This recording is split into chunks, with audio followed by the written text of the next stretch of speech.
Hello there, Rachel here, Treehouse Fiber Arts. How are you guys doing this morning? It's Friday. What is it? It's June 9th. It's already Friday, June 9th, 2023. I'm up here in my studio, the Treehouse Fiber Arts studio, where I keep a lot of my fiber arts stuff. In that closet right there is all of my yarn that I organized recently. It's all nice and organized by weight. Feels so good to get that done. Got my spinning wheel behind there. Got my knitting machines out the door in front of the window in the hallway. There's a loom, my loom is out there. You can see my Singer sewing machine right there, my featherweight. I don't know if I ever showed you my first quilt that I finished. Well, maybe I'll show you that in another episode. But anyways, welcome. I am up here upstairs today. It's a little loud outside and the air quality is not all that good. Otherwise, I would have been outside. But, well, here we are today upstairs, and we're another episode of Treehouse Fiber Arts. I have today the winner of the giveaway for the Snowfest mitts. I wanted to share with you a few finished objects that I have finished in the last couple of months, as well as some works in progress in cross stitch and in knitting. And also wanted to talk a little bit about the make-along that we are doing here, that we're hosting here on the Treehouse Fiber Arts channel, the Legacy Fiber Arts Knit Your Stash make-along, which is happening on my channel. It's happening on Instagram, and it's happening via the Legacy Fiber Arts channel as well. That we're having tons of fun seeing everything on Instagram right now. And also want to tell you about some exciting, I'm kind of looking forward to this. I am going to be trying to do some lives in the next few weeks on a new platform that I'm going to try. And I wanted to invite you all to join me there. So that's our show for today. So I hope you'll stick with me. And I'll talk to you a little bit too about where I'll be headed in the next couple of weeks. So let's get started with who won the giveaway. So we did I did a random comment picker on the YouTube channel, and who won? It was, I'll stick the picture right here. It was Allie, and she said, thank you. She's Allie Cervantes. And she said, thank you for posting the info on your website. Very excited to participate in the mail this summer. Also, I have to put your mittens on my list of things to make. I bet my mom would love them, especially for when it snows. So the two skeins of the Legacy Fiber Arts. This is Winter's Eve. That's the blue color, and Vanilla Bean is the cream color, are coming to you along with a copy of the Snowfest mittens pattern. If you, Allie, could get with me, my email address is down below. It's rachel@treehousefiberarts.com. Just send me an email. Let me know that you saw that you won. Give me, if you could, your mailing address. And if you are on Ravelry, also let me know if you'd like me to send you a digital version. Get this in your Ravelry library as well. I can do that for you. So congratulations, Allie, and thank you for participating. So how has your making been the last couple of weeks since we've met? I wanted to share with you a cross stitch that I finished. I've not been cross stitching a whole lot recently. I've been busy with the shop and with family stuff, end of school year, getting George off. He's now off. I have two sons, a lot of you know. My youngest son is on an exchange trip. He's off to Germany, so we got him off, and he's having a blast right now in Germany. And my oldest son is back from college for the summer, and he's all settled in his job. So all is well right now. We're in full summer mode, but I did have a chance to finish this one. This is called Peaceful Kingdom, and it's by Little Robin Designs. This is just a fun stitch. When the queen is happy, there's peace in the kingdom. When this first came out, I knew I had to do it. I absolutely love this. And as many of you know, I sell linen that Sue from Legacy Fiber Arts, or LFA Linens, which is her dyeing section or dyeing, I don't know, Sue, what do you call it? Your dyeing business, dyeing arm of Legacy Fiber Arts. That's her business that dyes the fiber or the fabric. This is on her Millstone, which is a gorgeous colorway. It's like one of my favorite colorways. I was kitting it up, which means she sends me the dyed fabric, and she irons it when it comes to me, but if it is a little bit more wrinkled, I iron it, I serge it, I fold it up, put it in a bag, label it, and then I sell it on my website. I was doing that. I was processing that for my customers, and I just could not resist stitching it in Aida. I'm usually a linen stitcher, but this Aida was just so gorgeous.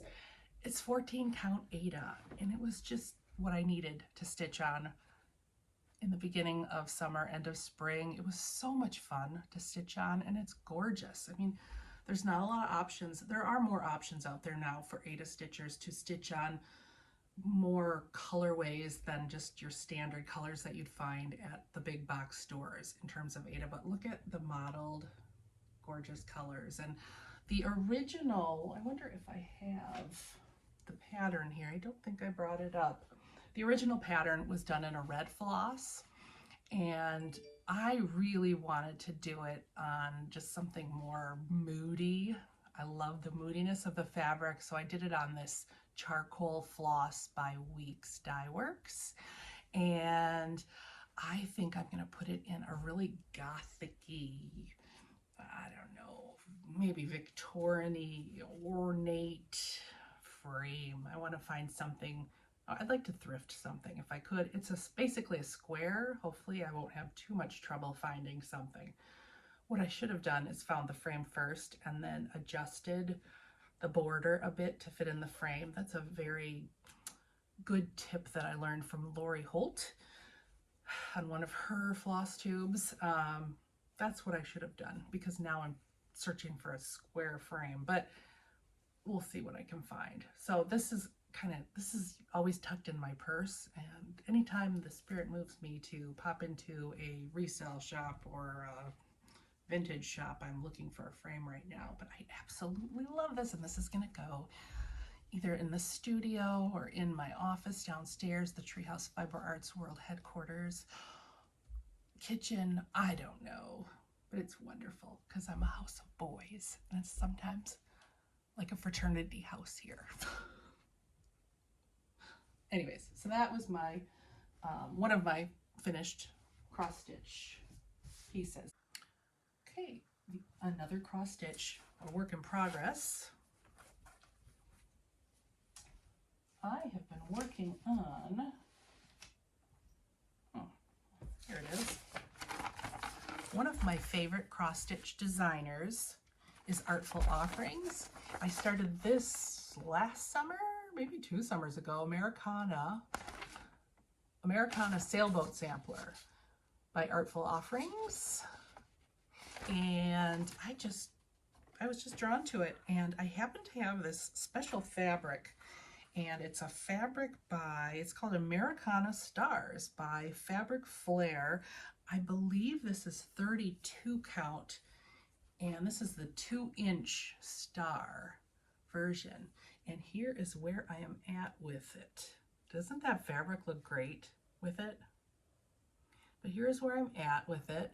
This has been one where there's a lot of diagonal stitching, which drives me crazy. I have such a hard time, especially with the wheat, what do you call that? The wheat sheaves? Sheaves of wheat there by the anchor. I messed that up royally, but I just kept going, and hopefully no one will ever know. But I just get so off count. But this one is just, I think, going to be really fun. I'm going to do it exactly as it's written. We're just going to keep going with it. It's a fun stitch for 4th of July. And again, I think it looks great on this Fabric Flare 32 count linen. I'm doing it all in, I think this is all DMC. Let me take a look. I have it on these stitch cards that I got from Allison Jones, if you're watching, Allison from the Shire. I think it is, yeah, all DMC. DMC all the way. So that one I'm working on, and the big one that I continue to work on that you, if you watched me before, I've done quite a bit since the last time. This is one that is just slow and steady. I would love to finish this one this year. I kind of made my goal that I would. Slow and steady. This one is all anchor. I'm doing it in honor of my mother's side of the family. One of the lines, it's a Savior's Praise by Shakespeare's Peddler. It's gorgeous. I'm going to be changing around this bottom section. I'm not quite sure how, as well as probably down here too, to make it a little bit more personalized with themes that have to do with my family and the location of the family. And last time we met, I had only done the top of the border, and now, ooh, that looks good. I am there. So a little bit more. I mean, that whole bouquet of flowers has taken a long time, and my matriarch has been stitched there. That's my great-grandmother. So that's pretty cool. But yeah, it just doesn't do it justice here. It's just such a beautiful stitch. This anchor thread is so beautiful, this anchor floss. It's just a beautiful stitch. I'm doing it on 32 count. I'm holding it double because when I started this, that's just what I did. I might have made, had I started it now, I might have started it just holding it singularly. But double really does make it pop. It's not that big of a challenge. And I realized since the last time I was on this channel, I've had a lot of finished cross stitches that maybe some of you haven't seen. Paige, my friend Paige, the framer, which a lot of you know, she's also Paige the farmer. Last year, maybe it was 2 years ago, I sent her a bunch of my finished cross stitches that I had in a box kind of tucked away. And I just sent a bunch to her, and throughout the course of the year, she just finished them for me. And I would just get them sent to me occasionally, and I showed them on the other channel. So I thought I would pop in just a quick, what do you don't call it a slideshow anymore, but I just show a quick bunch of pictures at the end of this video of some of the finished cross stitches that Paige framed for me. So check that out at the end of this video if you're interested in that.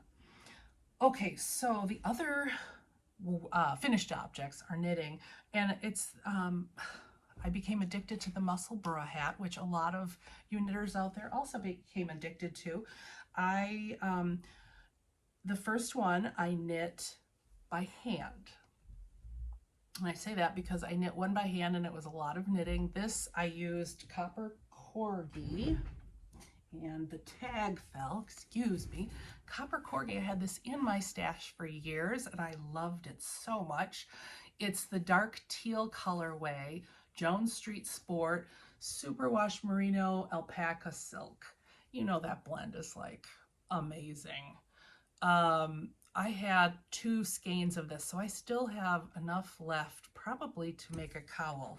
But this Musselburgh, many of you know, it's the, it's basically the long tube that's tapered at both ends, and you just stick it together. It's such a great pattern.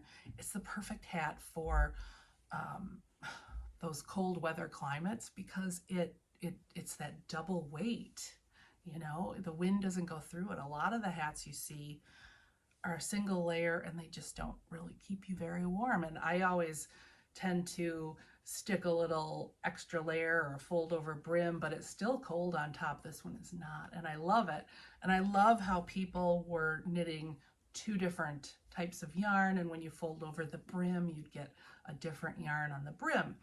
But I knit one, and I thought to myself, this is a perfect project for my knitting machine, because I could just, I could do the whole thing on the knitting machine, and the two ends, I could do the decreases on the knitting machine.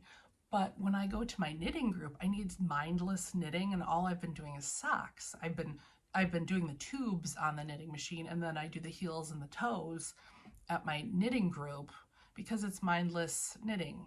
I can do the decreases in my sleep kind of thing to make the heels and the toes. Well, it's the same thing for this hat, decreasing for the tops of the hat. So I thought, well, I could do that on my knitting machine.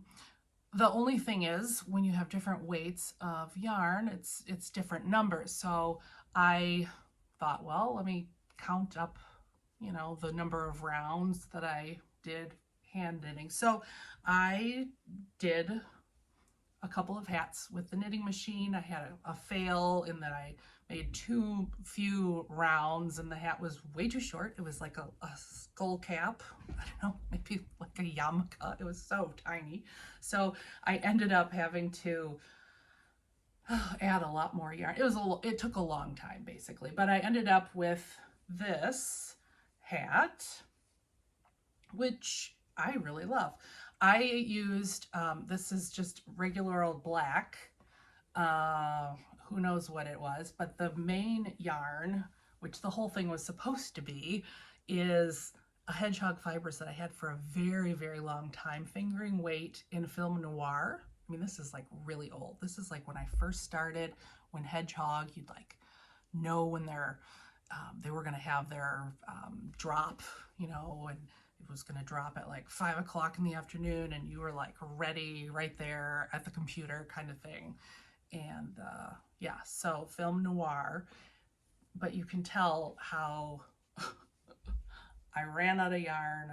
Literally, I thought that this is all I needed, and it turned into like a little skull cap. And so I had to add this much more by hand. So I learned my lesson there, and the next one I made, I had enough yarn, I did enough on the knitting machine, and that one I gifted to a friend of mine for her birthday. So that's where we are with the Musselburgh on my knitting machine. And I think I love to find those kind of patterns that I can use my machine for on the big sections, and then I can finish them by hand at knit groups and that kind of thing. So I have had in my stash, when I was going through my stash, which is now a little bit better organized in my closet, again, I had this yarn. I don't have, I've used the yarn now, but Kirby Werby, she is the inventor of the, I don't know if she's the inventor, but the Afterthought heel. She's the one that had the YouTube video, the original YouTube video of the Afterthought heel on YouTube. And we all were, gaga over that a few years ago. And she's a yarn dyer. I don't know if I'm assuming she's still dyeing yarn, but I had in my stash Tricked Out Treehouse. Of course, I had to get this colorway, so I had 2 skeins of this Tricked Out Treehouse in bulky. I had a total of 212 yards of it in bulky. It's this awesome colorway. And so I thought, well, let me try a bulky Musselburgh. So I have used up, I've knit the length that I need to do half of the Musselburgh in the Tricked Out Treehouse, and then I'm going to use the other half. I'm using this tweed color that matches the cream color. So when you fold over the brim, it'll be this really pretty cream, because I didn't want the whole thing to be stripes. And this is a Taki yarn that I had in my stash, Tweedy Alpaca. So I thought that would be interesting to have the tweed with the stripe I don't know. We'll see how it goes. It might end up being way too bulky of a hat, like the brim, it just might be huge.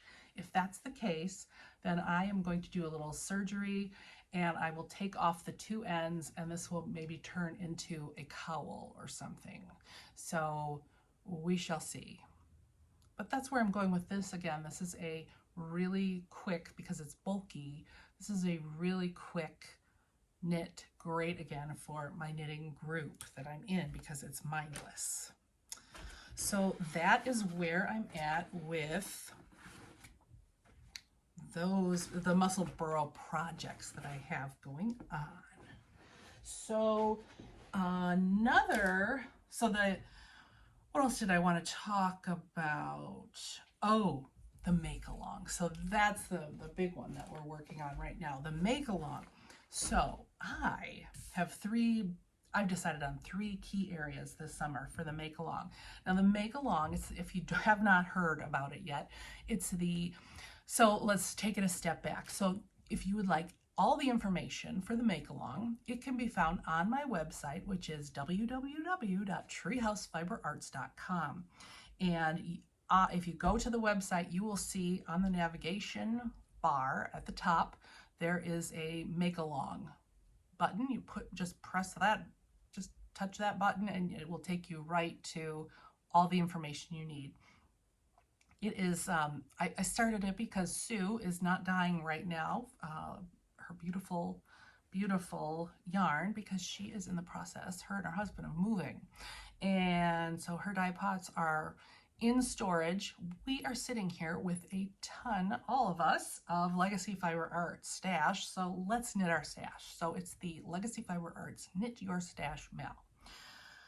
So the first thing I'm doing, I am knitting another pair of the Snowfest mitts, because I have one done of the Snowfest mittens, and so I would like to knit one more to match it as a gift. So I have enough yarn to do that. So I am casting on for that. So that is on my list. The other thing I am doing, I had a while back knit a pair of socks using Sue's yarn. It was a fingering weight, her, not the cozy toes, but the steel toes in Little Shop of Horrors. It's this green color. And I had a ball of it left, which I thought would give me enough for a pair of shorties. And so I just went ahead and put it through my machine as a tube, and then broke it into 2, realizing it's not really on its own enough for a pair of shorties. I have a size 9.5 foot. So what I'm doing is I am pairing it with, well, what I did is I broke it into 2, and I am pairing it with, I think this is Legacy Fiber Arts. I'm not sure though. Sue, if you know what colorway this is, do let me know. But I am doing the toes in both of them in this color. And I got the toe done on this one. I'm doing the toe on the second one. And then I'm going to do, I think, maybe the cuff in this one. I don't know. We're just going to see how it goes. Maybe I'll do the heel in this one. And maybe I'll do the cuff back in the purple. I don't know. We'll see how much I have left. But I just thought that these 3 would be really fun. I don't know. It's wild. It's kind of crazy colors. It's fun. So that's where we're at. Isn't this a fun bag? I made this bag a long time ago. It's got this really, really nice, it's like this, it's not plastic. It is. It's like a plasticky material, but it's really soft plastic. Anyways, I really love the pattern. And then this interior is a mushroom pattern. That's back when I was making bags. I think I might have even used my old Treehouse. Yes, that's the old logo that my husband drew of our treehouse. Isn't that cute? I still love that logo. Anyways, so I'm working on that as well. And then the third thing that I really want to do, and I can't settle in on it yet. I'm trying to. And maybe some of you have some advice for me. You know, I need to talk to Sue more about it, I probably should talk to my friend Carrie about it, because in a couple of weeks we're going to be together at H&H, which is that big trade show that's happening in Chicago, which I'm very excited about. I bet some of you who are watching are going to be there. If you are, I would love to meet up with you. So let me know. Just shoot me a message if you're going to be there, want to meet up. I have a bunch of Sue's minis and several full skeins. And I pulled them all out, and I just wanted to play around with them and try and figure out what to do. And I've kind of been going back and forth, and I just found myself needing to put them kind of in a color wheel sort of thing. So I put them in Roy G. Biv, you know. So I just kind of put them in warm colors and cool colors. So this is kind of the cold, cooler color bag. And then this is kind of the, I mean, look at this. You can see through the bag. This is like the blue, I wouldn't say it's the cold, it's just, you'll see, because this is more of the, this is the warm bag. This is the in-between bag, because they all kind of go, I mean, this is just, oh, gorgeous. So I don't know, I have to weigh these, because I don't know, maybe I can make like 3 small blankets. And then I've got the bag that has kind of the neutrals, and then this one. I just couldn't figure out where to put it, because I think it's on its own, which I'll show it to you. But these neutrals, which I think I can use, and I kind of use as the kind of the rest I feel like your eye needs when you're using these highly variegated yarns. I've got 3 skeins of Steel Toes Whisper, which I really like it when blankets have areas of rest, because I think the other yarns then shine through. That's just my own personal opinion. So I've got that yarn. Maybe I could use as the rest. I just really loved this skein when it came out. This colorway, it's After Dinner Mints. But I didn't know quite where to put it because it's so unique. It's a very unique colorway, I feel like, for Sue. So I did not know where to put that. And then, yeah, so I was contemplating, do I do like do I do crochet? Do I do a bunch of granny squares? No, I don't really want to do squares. I don't want to just be a production line. Do I do a making memories kind of blanket like Molly from Molly? We all know Molly from, oh, in Germany, Molly. But I didn't think I wanted to have a big blanket on me this summer either.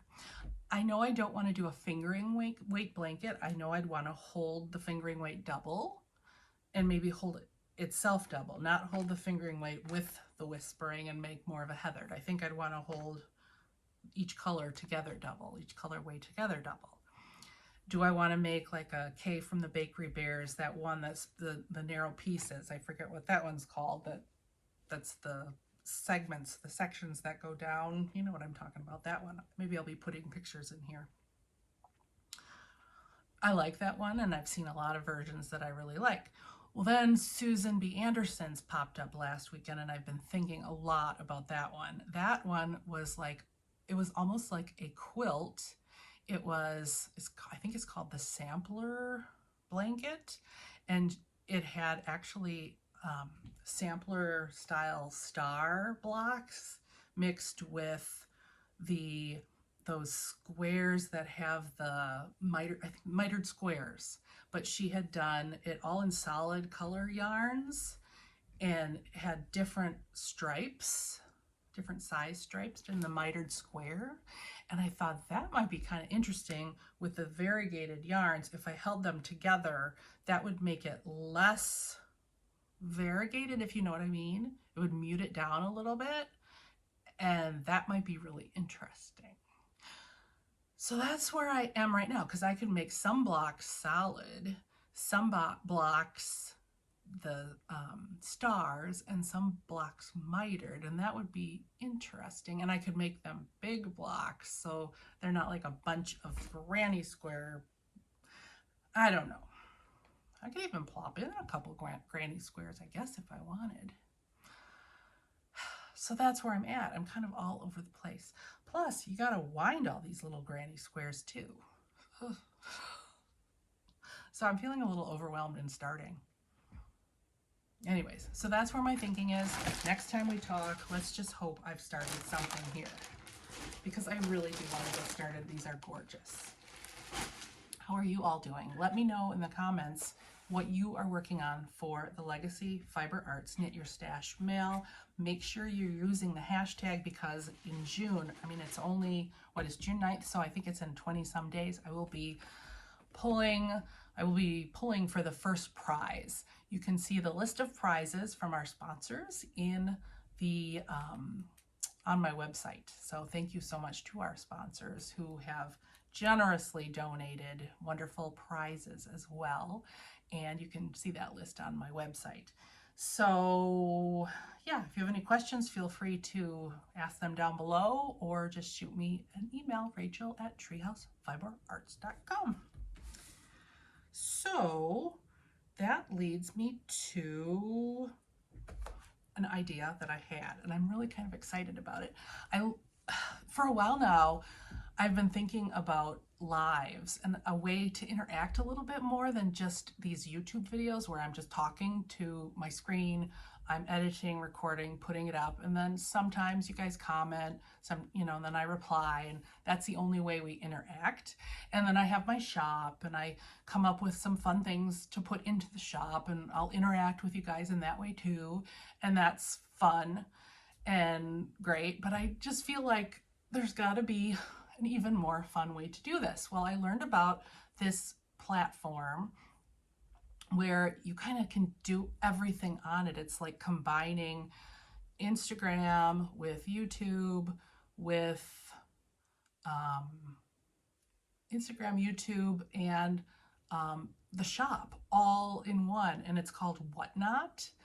And I've been researching it a little bit more. People in the quilting fabric world have hopped onto it, and I've actually hopped onto it myself with the quilting world, and it is really cool. Like you go on, it's just like Instagram. You have an account, and I used my Instagram, Treehouse Fiber Arts, and you log on, and people are live, and you click on their live, and you see the comments, and you can comment, but they're talking. Sometimes they're teaching or they're sharing, and you can have two people at once.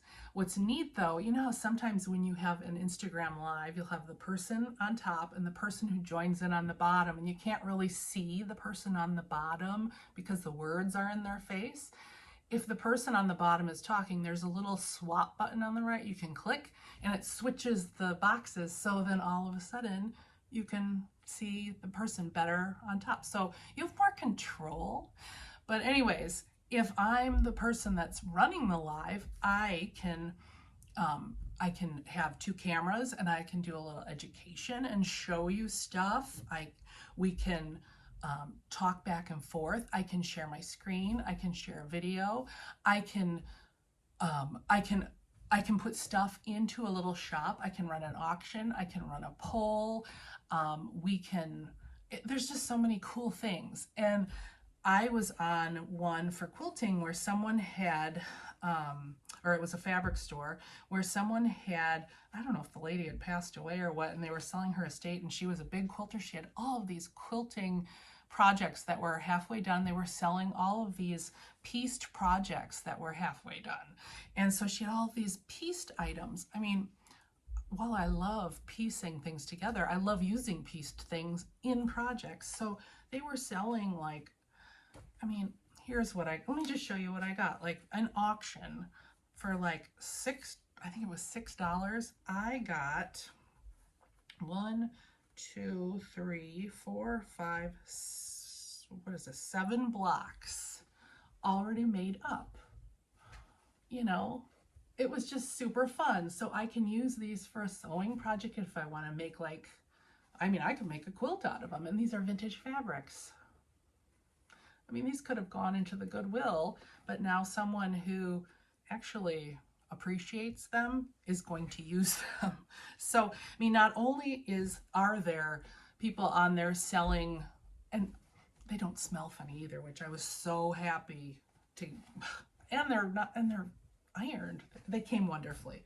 So I went on there, I wanted to try it out and see, how it worked. And I was very pleased with the whole experience. So I would love to try it out. So I set up, first of all, you have to go through a little approval process to prove to the WhatNot organization that you are actually legit and you have like an actual shop, and that you can teach people things or offer things to people, and you're not going to go on there and be crazy, I guess.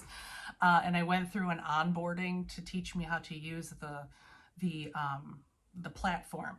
So my show is next Wednesday, June 14th at 1 o'clock Eastern. I just decided to try it out in the middle of the day for the first time. I probably will have hardly anybody there, which will be fine, but I wanted to invite you all because I just feel like, first of all, you all are safe. This is going out to like all of the WhatNot world.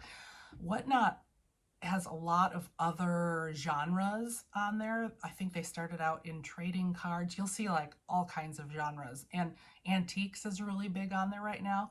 It's very new with quilting. I'm looking over at it right now. That's why I'm looking over there.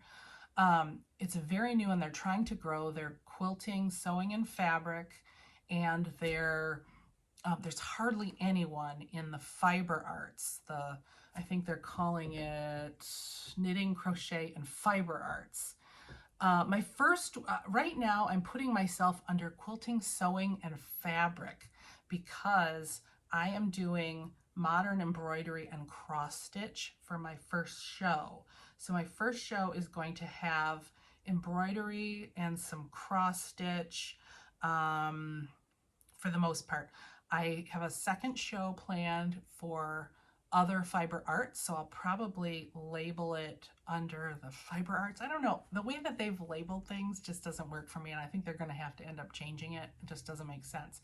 But here's the other deal. I'm going to put a link down below on this video. They have if you click on the link to take you to WhatNot, you can get $10 off your first purchase. I am making everything 25% off that I put on WhatNot that night that I sell. So not only will you get 25% off, you'll also get $10 off. So whatever I sell, that would be a really good deal for you that night, or that afternoon. So come join me. All you have to do is, it's very similar to Instagram. You just click on my link to get you to WhatNot to get that $10 off your first purchase deal. If you don't go via my link, you won't get that deal. But just go over that way to WhatNot, make your account. All you have to do is just give them a username and password, your email. And then you will go over to, it's very intuitive because you'll just go into WhatNot and you'll search WhatNot for Treehouse Fiber Arts. That's my name, at Treehouse Fiber Arts. And you can bookmark or like me, and you can also bookmark my show on June 14th, so you'll get a notification when that happens. And join me during that show live, and we'll just have some fun, hopefully. Make sure before the show that you're all set if you do decide you want to purchase, and we can fumble around together and figure it all out. But it should be fun. I have some ideas for auction, and I'm going to have 2 giveaways as well. And maybe I'll even try and use the poll thing and do a little teaching with the camera too. I'm going to just see if I have time to do everything and just play around because it's my first show. So I don't know. We'll see. But the first show I think will be more embroidery, cross-stitchy kind of thing. And then I'd love to do some yarn selling, as well as maybe a little teaching. I thought it'd be fun to do maybe some interesting cast on or bind off. maybe another show I can maybe talk about some fabrics. I've got some ideas for some fun techniques. So for my shows, rather than some people just use it for sales and auction, but I think for mine I want it to be more of a show and an interaction kind of thing. So still working out the details, but that's where we're at with the WhatNot. I really think that this platform is kind of the next new thing, and I'm gonna go for it. So if you have any questions, just let me know. Take a look at it though. It's really cool, I have to say. And if I can do it, you can do it. But anyways, so that's about it. I think that's all that I had. Again, stay tuned. At the end of this episode, I'll show you some of the wonderfully framed cross stitches that Paige framed for me, and we'll see you on the next episode, right? Hope so. Have a great couple weeks, and boy, maybe I'll see you before I go to H&H. Let me know if you're going. All right, talk to you later. Bye.